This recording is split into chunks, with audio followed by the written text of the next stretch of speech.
რეგიონული განვითარებისა და ინფრასტრუქტურის მინისტრის ყოფილ მოადგილეს კობა გაბუნიას აღკვეთი ღონისძიების სახით პატიმრობა შეეფარდა. გადაწყვეტილება მოსამართლე ნინო ხუჯაძემ მიიღო. გამოძიება გაბუნიას სამსახურეობრივი უფლებამოსილების ბოროტად გამოყენებას ედავება. დაკავებული წარდგენილ ბრალს კატეგორიულად არ ეთანხმება. ბრალდებულმა სასამართლო პროცესზე სიტყვის უფლებით ისარგებლა. ხატია ჯამალაშვილი ჩაგვერთვება ახლა პირდაპირ ეთერში და საქმის დეტალებს სწორედ ის გაგვაცნობს. ხატია, მოგესალმები, როგორ წარიმართა სასამართლო პროცესი? ყველაზე მკაცრი აღკვეთი ღონისძიება მოსამართლემ გამოიყენა ინფრასტრუქტურის მინისტრის ყოფილი მოადგილის მიმართ და ამ გადაწყვეტილების შემდეგ განმარტებაც გააკეთა. მოსამართლის განცხადებით არსებობს როგორც მტკიცებულებების განადგურების, ასევე მოწმეების ზემოქმედების და ხელახალი დანაშაულის ჩადენის საფრთხე.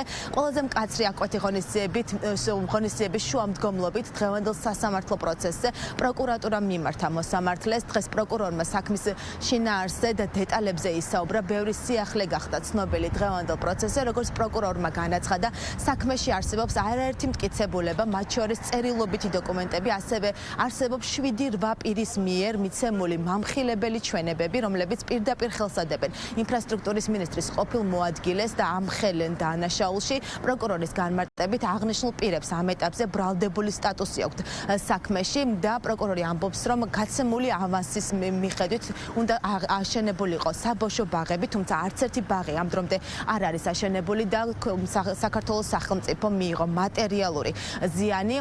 პროკურორის განმარტებითვე კობა გაბუნიას ჰქონდა ინფორმაცია, რომ შპს ლაგი კაპიტალსი არასრულებდა ჯეროვნად საკუთარ უფლებამოსილებას და 2023 წელს გაცემული ავანსი არ გამოიყენა მიზან მიმართულად შესაბამისად, თუმცა შპს ლაგი კაპიტალს კიდევ მისცა ინფრასტრუქტურის სამინისტრომ 2024 წელს ახალი ავანსი 11 მილიონ ლარზე მეტი, საიდანაც 9 მილიონ ლარზე მეტი თანხა კომპანიამ მიითვისა. აცხადებს პროკურორი, ამ მოსაზრებას არ დაეთანხმა დაცვის მხარე, მათ დღეს მოსამართლეს შესთავაზეს აღკვეთი ღონისძიების გარეშე დაეტოვებინა საკუთარი დაცვის ქვეშ ყოფი ალტერნატივის სახით, მათ 400,000 ლარიანი გირაო და დამატებითი უზრუნველყოფა შესთავაზეს, თუმცა მოსამართლემ ეს შეთავაზება არ გაითვალისწინა. ადვოკატი აცხადებს, რომ მამხილებელი ჩვენებების მთავარი მიზანი არის გამოსარკვევი, თუ რატომ მისცეს ეს ჩვენებები აღნიშნულმა პირებმა და ხომ არ ჰქონდათ მათ უფრო შემამსუბუქებელი დანაშაულის მიღების მოტივები. ასევე ადვოკატი აცხადებს, რომ არც ერთი მტკიცებულება არ დევს საქმეში, რომ კობა გაბუნიამ აიღო რაიმე მატერიალური მოგება ან ფულადი თანხა აღნიშნული შესაძლო გარიგების შედეგად. დღეს სასამართლოზე დუმილი დაარღვია თავად ბრალდებულმა, რომელიც კატეგორიულად ეწინააღმდეგება წარდგენილ ბრალს. კობა გაბუნია აცხადებს, რომ მას არ ქონია რაიმე განზრახვა მატერიალური მოგების და შესაძლოა რაღაც შეცდომა იყო დაშვებული.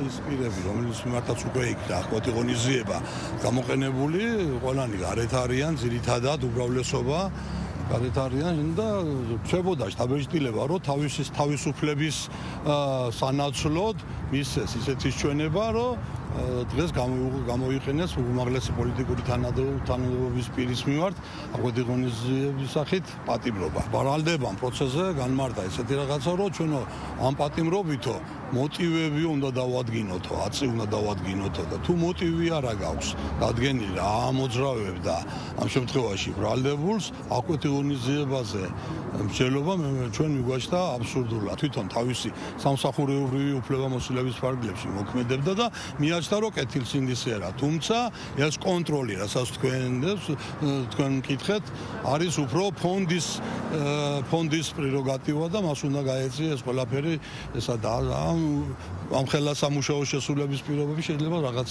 შეცდომა ჰქონოდა ადგილი, ასეთი პოზიცია გვაქვს. რამოდენიმე მოწმე პირდაპირ მიუთითებს, რომ კობა გაბუნიას ინტერესს წარმოადგენდა, რომ გაეცათ კონკრეტული ავანსი. მიუხედავად იმისა, რომ მათგან ინფორმირებული იყო, რომ ლაგი კაპიტალი არაფრის გაკეთებას არ აპირებდა და მიზნობრივად არ იხმარდა ესე ვთქვათ ავანსის სახით მიღებულ თანხებს.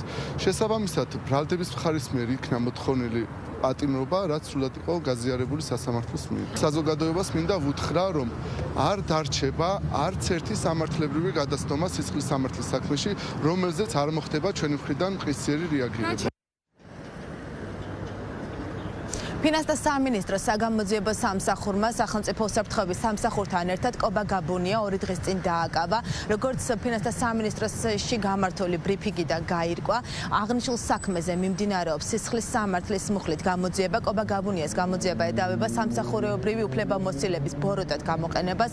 საუბარი არის ტენდერებზე და ინფრასტრუქტურის სამინისტროს მიერ გაცემულ თანხებზე ავანსის სახით, რომლის მიზანმიმართულობაც არ იყო დადასტურებული და ამ საქმის ფარგლებში ჩატარდა არაერთი ჭხრეკა, მათ შორის ინფრასტრუქტურის ყოფილი მინისტრის ირაკლი ქარსელაძის საცხოვრებელ სახლშიც დღეს ბუნებრივია პროკურორის მიმართ დაისვა კითხვები, თუ ვინ იქნება შემდეგი, ვინ შეიძლება დააკავოს საგამოძიებო უწყებამ, ასევე ჩვენ დავინტერესდით, ხომ არ გამოიკითხა აღნიშნულ საქმესთან დაკავშირებით თავად ირაკლი ქარსელაძე, თუმცა პროკურორი ჯერჯერობით გამოძიების სტრატეგიაზე არ საუბრობს, ის აცხადებს, რომ დაისჯება ყველა, ვისაც დანაშაულთან რაიმე ტიპის შემხებლობა აქვს.